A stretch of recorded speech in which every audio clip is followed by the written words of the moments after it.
tuned to Radio Australia. They are gone forever. We are the international DX program Wavescan from Adventist World Radio, which is coming to you on shortwave from KSDA Guam, AWR shortwave relay stations, Radio Miami International, WRMI in Okeechobee, Florida, WWCR, Nashville, Tennessee, KVOH, Los Angeles, California, and Voice of Hope Africa in Zambia. Welcome to Wavescan, International DX program from Adventist World Radio. Researched and written in Indianapolis by Dr. Adrian Peterson, and produced in the studios of WRMI shortwave in Okeechobee, Florida. This is edition NWS 419 for release on Sunday, March 5th, 2017. Today on Wavescan, Radio Australia, the silent shortwave stations, Part 2. AWR welcomes a new president, Dr. Dwayne McKee. Shortwave broadcasters gather at the Dead Sea in Jordan for the A17 High Frequency Coordination Conference. Our Japan DX report, and our QSL of the week, a 99-year-old almost QSL card from a ship in the Atlantic.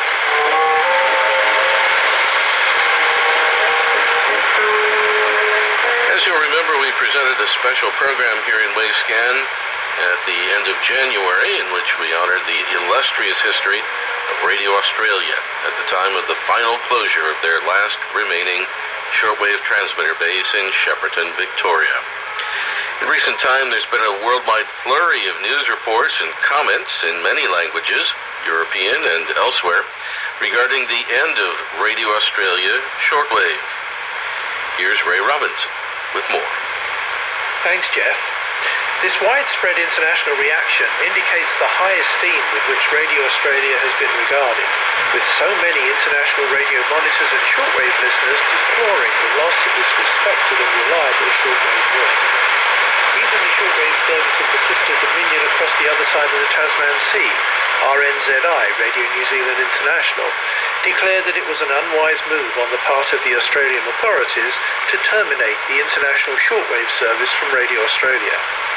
Even though the shortwave signal from Shepparton was directed mainly to Asia and the Pacific, the programming was often heard further afield in Europe and in North America. Then too, in times of weather emergencies in the Pacific and in the northern areas of the Australian continent, the shortwave signal from Shepparton was a valuable source of up-to-date and reliable information that has been credited over a period of time with saving many lives.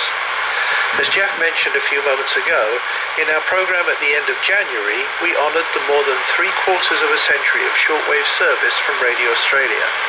On that previous occasion, we presented the outline story of 5 shortwave stations in continental Australia that carried the programming from the Melbourne studios of Radio Australia. These 5 stations were AWA Pennant Hills, New South Wales, ABC Lyndhurst, Victoria, ABC Wanneroo in Western Australia from both its old and new facilities, and Radio Australia Shepparton, Victoria.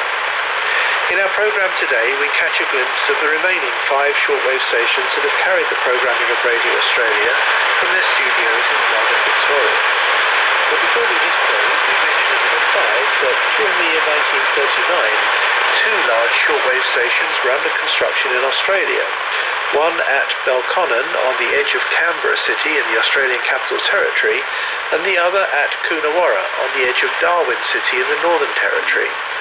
Popular rumour back at the time conjectured that maybe these 2 shortwave stations were under construction for Australia Calling, the original name for Radio Australia.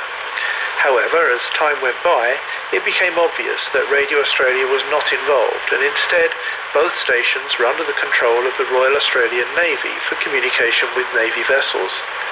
At the height of its operational capacity, the Belconnen Communication Station operated with a total of 38 shortwave transmitters and 44 antenna systems. The primary call signs for Belconnen were VHP and AXM. The Navy Communication Station at Belconnen was closed at the end of 2006, and it was replaced by a new station 100 miles further inland at Lyndoch, though it's operated remotely from Canberra. A new housing estate has since encroached into the previous station property at Belconnen. The Navy wireless transmitting station Coonawarra commenced operations on September the 18th, 1939, at its inland location on the eastern outskirts of Darwin.